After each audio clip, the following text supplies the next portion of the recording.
97 number صفحہ ہے، 2 number جلد میں میرے اور تمہارے آقا علیہ الصلوۃ والسلام نے طریقہ بتا دیا۔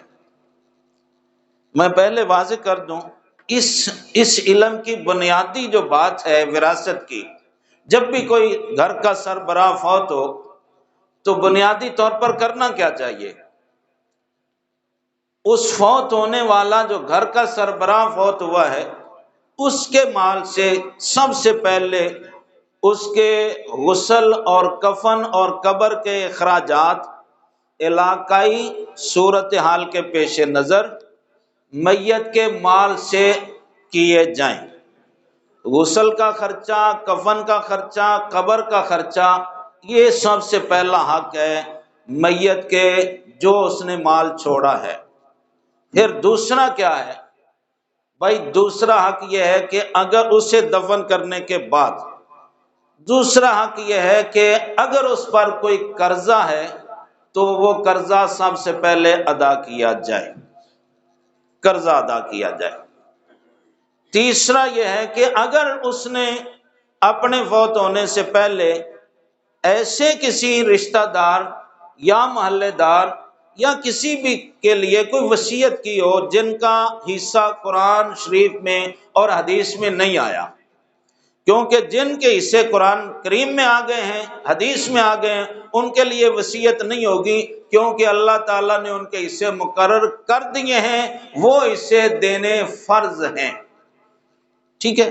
اس لیے ان کی وصیت نہیں۔ ہاں وصیت ہوگی، مثلا اس کا کوئی غریب رشتہ دار ہے، وہ اس کے لیے وصیت کر گیا ہے، مثلا مسجد کے لیے وصیت کر گیا ہے، مثال کے طور پر کسی دینی مدرسے کے لیے وصیت کر گیا ہے وغیرہ، اس طرح کے کسی جس کا قرآن کریم نے حصہ نہیں رکھا اس کے لیے وصیت کر سکتا ہے۔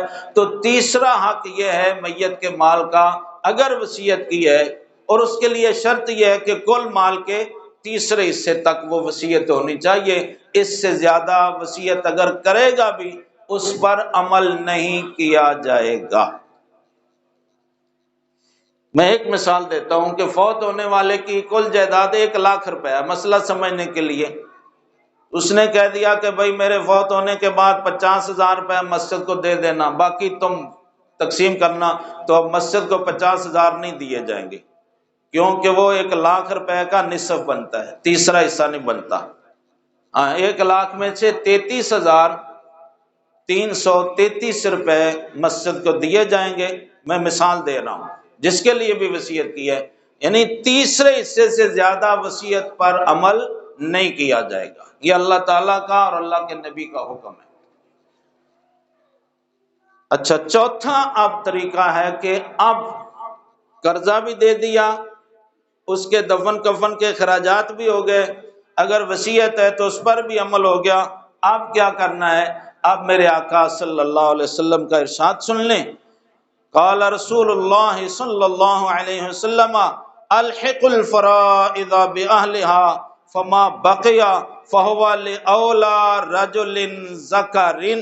میرے اور تمہارے آقا نے فرمایا، یہ جو اللہ تعالیٰ نے قرآن شریف میں حصے بیان فرمائے ہیں، حضور فرماتے ہیں اب اس کا طریقہ یہ ہے کہ جن کے قرآن شریف نے نام لے دیے ہیں، سب سے پہلے ان کے حصے جتنے جتنے مقرر ہیں وہ ان کو دے دو، جو بچ جائے وہ اس مرد کا ہوگا جو میت کے سب سے زیادہ خونی رشتے میں قریب ہوگا، جو بچے گا وہ اس کا۔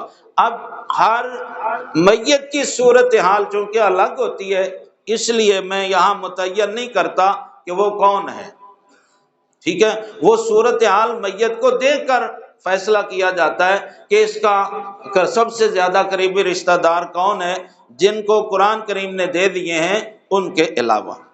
اب یہاں ایک بات سمجھ لیں